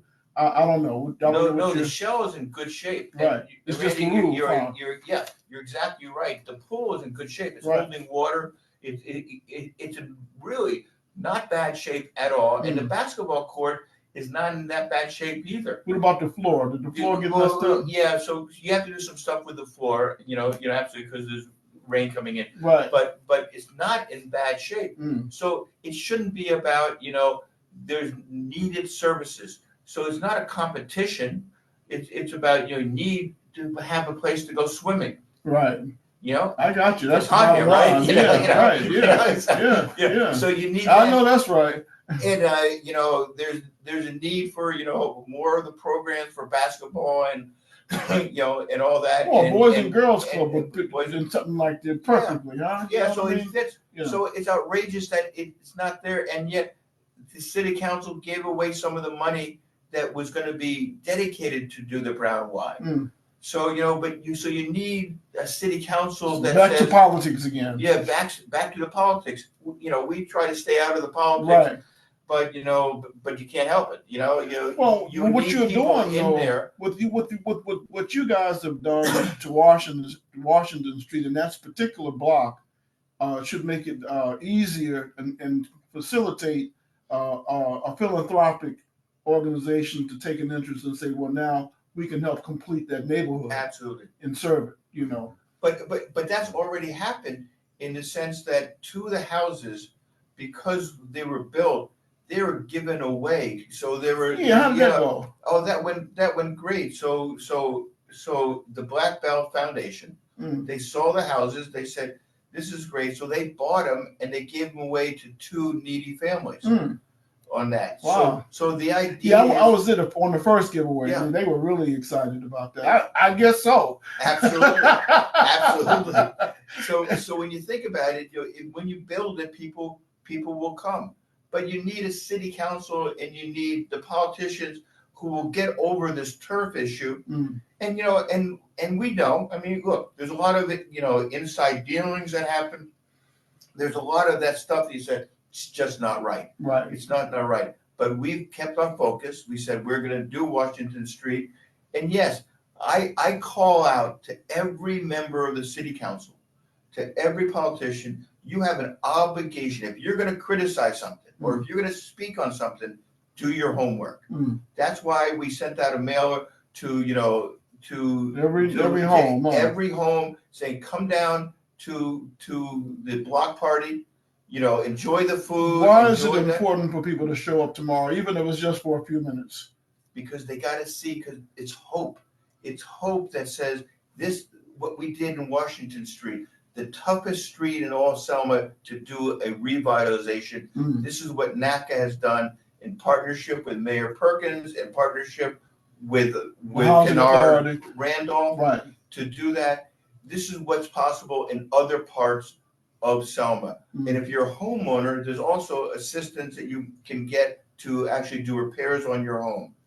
And then you say, okay, you got to build on that. And then you look at the other institutions, whether it's the Brown Y, it's the schools and all that. So let's go back to, the leagues that used to be, playing in, the local, areas, right? Right. And to go back to the neighborhood initiatives that was so fundamental for the success of Selma, got to bring that back. And, but it's step by step, but you got to get out of the politics and you have to get away from the turf, and you got to have a transparent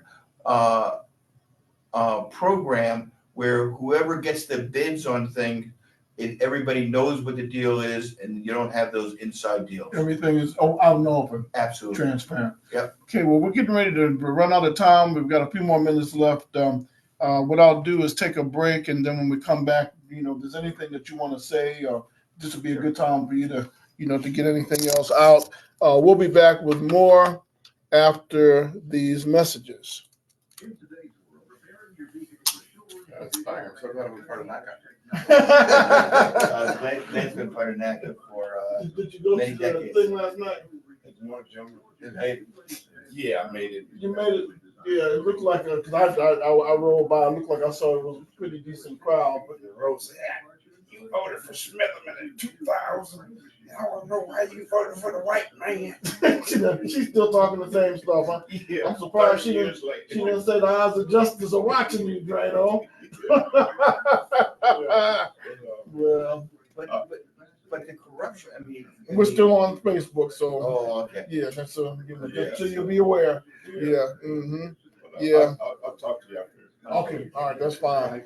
Yeah, the politics in Selma, that's what's killing us right now. It is. And it's ironic because Selma is where the Voting Rights Act came into being, and so, and really it's a reflection, it's like a microcosm of what's happening everywhere else to some extent, Yeah.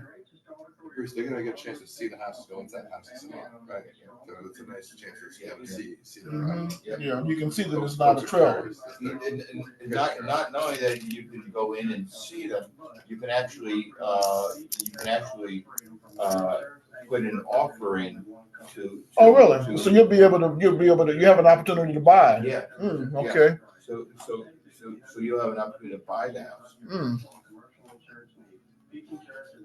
And then we're gonna show other designs for building in other parts as well. Do you know what the average mortgage would be?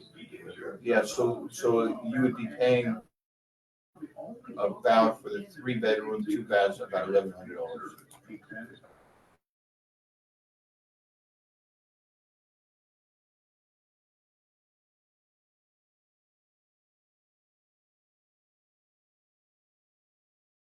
How's those numbers sound to you when we talk about a 3-bedroom or 2-bedroom house? Oh my goodness! I mean, that sounds pretty good. I guess the biggest issue I would think, the biggest obstacle, is for people that are not on public assistance or don't receive any kind of welfare.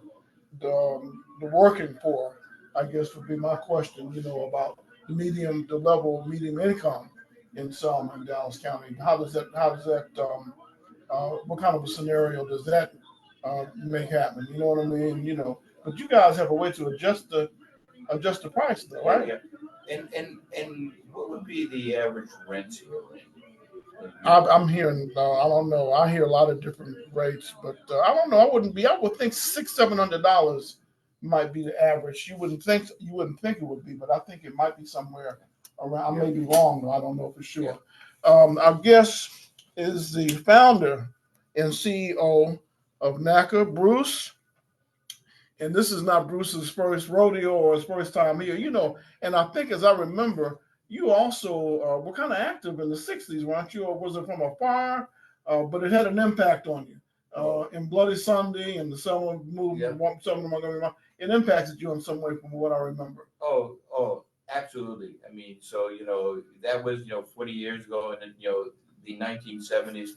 So I'm wanted to to follow in the footsteps, but to build something on top of the people who fought and died in the civil rights movement.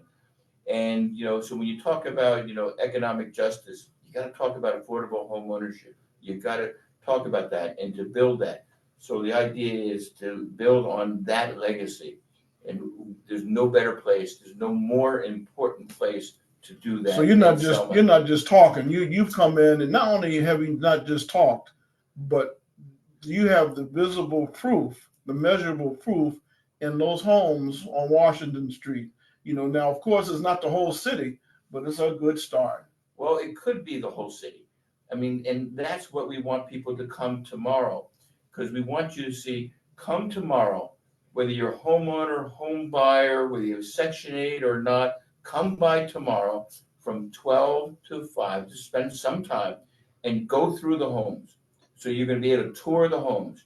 And if you really like it, you can buy it as well. So we'll be taking offers on the homes as well. But then also look at that and saying, boy, wouldn't it be nice to do this in other parts of Selma?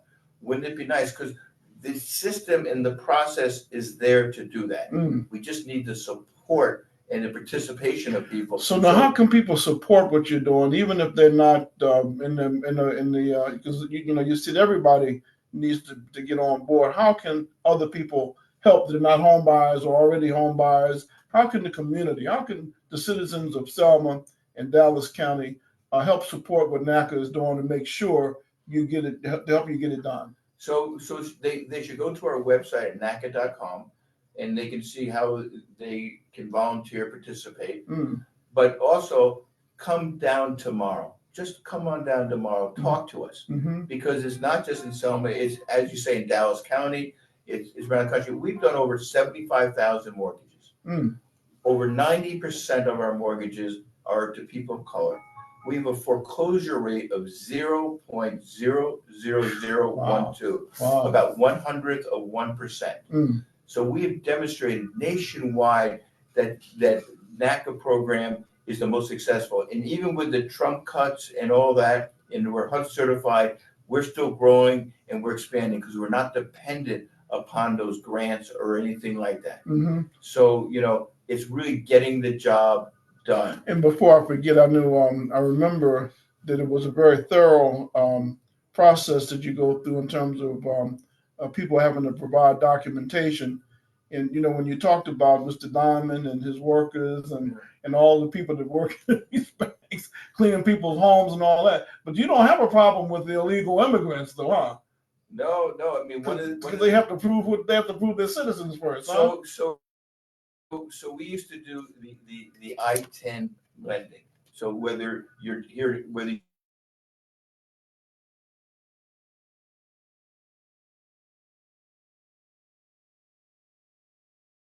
so we cover virtually everybody. Wow.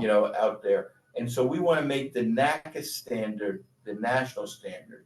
But we want, because look, people, when you say you're doing this in Selma, people are just they're blown away. Yeah. They're blown away. They're awestruck. Saying, you actually got this done in Selma, and and I didn't quite understand it until we started to do it, and now I completely understand why they said that. I know that's right. But we've done it. We've done it. So what's the best way to deal with lies? It's transparency. What's the best way to deal with misinformation? Transparency. So we say, so that's why we're doing this tomorrow. Have a fun time.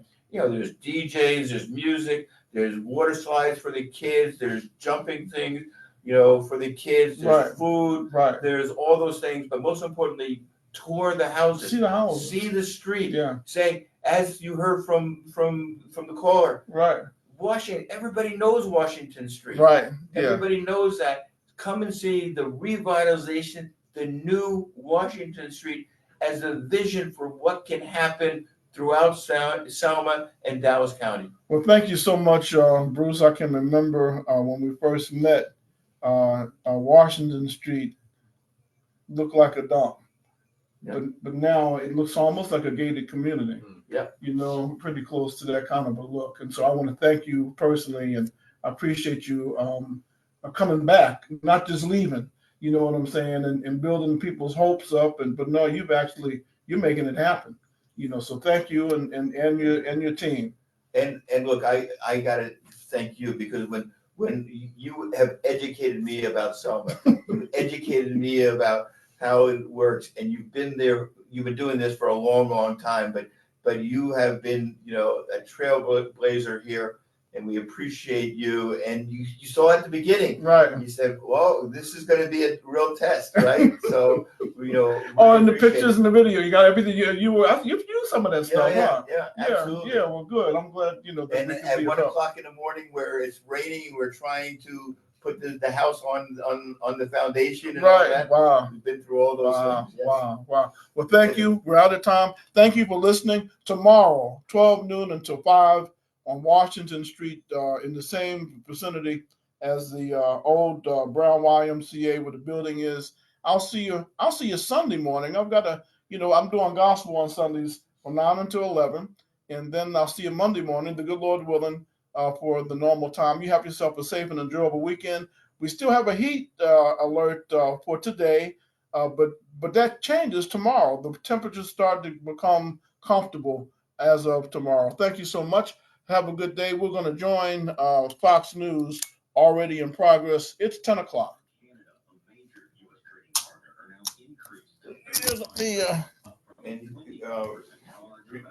Randy, thank you. So you're going to be there tomorrow, right? Oh, yeah. I'm coming.